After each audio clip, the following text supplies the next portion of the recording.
Tip number 2. Huwag mag-ipon ng matagal. Ang pag-iipon ng pera ay isa sa mga foundations upang magkaroon ka ng disiplina.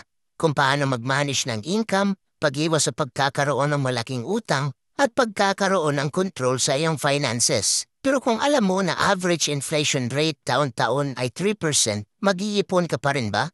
Common understanding ng mga tao pagdating sa inflation ay ang pagtaas ng presyo ng mga bilihin. Pero ang tunay na rason kung bakit tumaas ang presyo ng mga bilihin, hindi dahil tumaas ang halaga ng mga ito, kundi dahil bumaba ang halaga ng ating pera.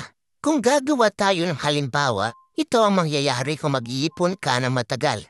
Kung meron kang 200,000 pesos sa iyong bank account ngayon, tapos pag iniwan mo ito sa bangko sa loob ng 10 taon, magugulat ka na meron ka na lang 140,000 pesos dahil less than 30% na ang halaga nito. So kung iisipin mo, 6,000 pesos ang nawawalang pera sa iyong savings account taon-taon. Para mas mabibigyan pa natin ng linaw, isipin mo na lang na meron kang 200,000 pesos ngayon tapos ipinagkatiwala mo ito sa iyong kaibigan.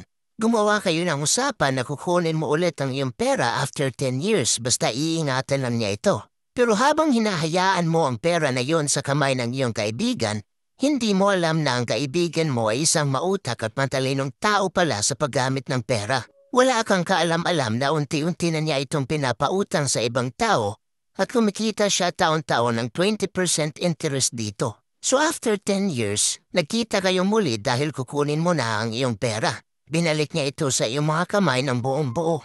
200,000 pesos. Pero wala kang alam na kumita na siya sa iyong pera ng 200% o 400,000 pesos sa 10 taon na yon.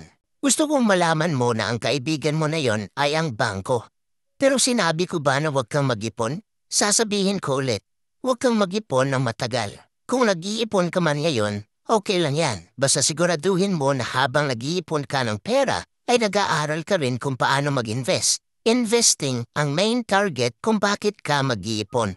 Tatanungin na lang kita, kung pipili ka sa dalawang options, alin ang pipiliin mo? Makapag-ipon ng 1 milyon o makapag-invest ng 1 milyon?